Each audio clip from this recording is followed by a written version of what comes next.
Welcome back, gamers. Thank you for joining me on this episode of Nerd Space. Today we're going to do another 5-minute review as I take a look at Amnesia the Bunker and I give you guys my honest 100% opinion on this game. Check it out.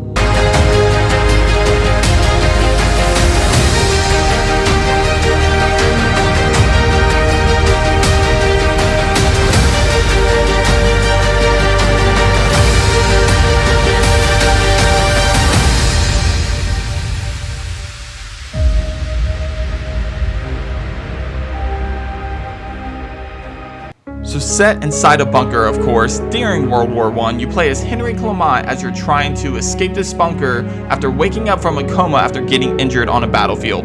When you wake up, you notice that all of your comrades are either missing or dead. First off, this game is a semi-open world game, which is kind of a departure from the original games of the franchise. The entire bunker is pretty much open to you at the start of the game, so you can choose your path, which direction you want to go from the get-go. And this time, you are going up against really just one creature in particular, and that is the Stalker. However, unlike previous installments, you're not unequipped for the battle. This time, you get so many tools at your disposal, including a revolver, a shotgun, grenades, flares, all different types of weapons and items they can use to kind of get you through the bunker and escape from the Stalker. Taking inspiration from Alien Isolation, you can see a lot of the elements kind of help you feel the tension horror as you're exploring the bunker, and they add elements to it that make it a little bit more difficult and add so much more anxiety to your playthrough. For example, there are two parts I can think of that they added to this game, two tools that they added that really help you embrace the anxiety and tension and fear of the bunker. First, the generator. This time around, you have to collect fuel that is scattered throughout the entire bunker and bring it back to the generator and power the generator. You have to do this if you want to keep the lights on, and once those lights go off, the Stalker is free to free roam. So you have to make sure you keep that generator powered, or else you could end up in a situation where you get pretty much one-hit KO by the Stalker enemy. The second tool that they added was the lantern, where now you cannot rely on autosaves like you did in previous installments, because this time there is a manual save feature, which I really like because it definitely reflects back to some old school survival horror experiences that I had when playing the original Resident Evil game and Silent Hill games. And I definitely think when it comes to the story, it's definitely the best in the franchise. Granted, in order to experience the story, you really have to read those documents, which is kind of a staple when it comes to the Amnesia franchise. But this time it's kind of a little bit harder to do so because you are being chased by the Stalker without an autosave feature, so it's a little harder to explore and find those documents, but I highly recommend that you do it because I think this game has one of the best stories in the franchise. But I want to jump down to some of the cons, some of the things I really didn't like about the game. So first off, while I really enjoy the sound design and the set design of the game, the fact of the matter is when it came to the Stalker himself, it lacked in so many departments, specifically two areas I can think of.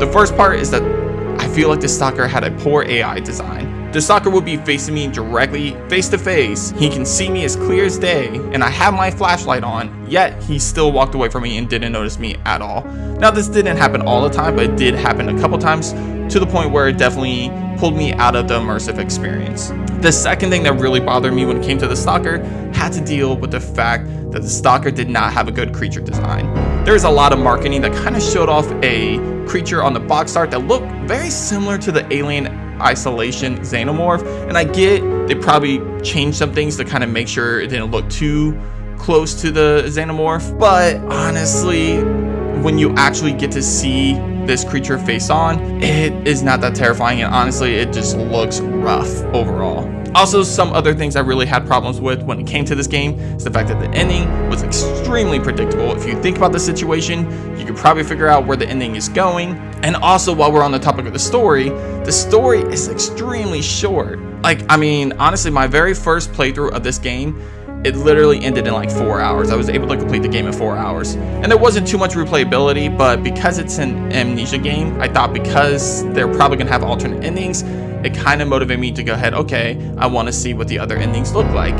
And unfortunately, the endings don't really stand out that much, so I don't really recommend trying to experience the different endings because this time they're pretty much almost identical. For the most part, this game was overall a good experience, and it definitely dives down back into the original old school survival horror genre, which I really enjoyed. I think this is probably one of the best old school survival horror games I've seen in a long time, to the point where it doesn't hold your hand. You have to solve puzzles without it pretty much guiding you every single way. You have to figure things out on your own. So let's take a look at my final verdict. What do I ultimately think of this game? And straight up, for me, I think this is easily a 7 out of 10. I think it's definitely above average, but I don't think it's an exceptional game. I don't think it's an incredible game. But when you compare it to some of the other old school survival horror games, you can see it having a lot of inspiration from stuff like Alien Isolation and the older Resident Evil games, but brought to a modern audience. But that's gonna do it for this review, guys. Let me know in the comments, what do you think about this review? Do you agree with me? Do you think the score should be higher, lower? Leave it in the comments. And until next time, guys, I'll see you on the next Nerd Space.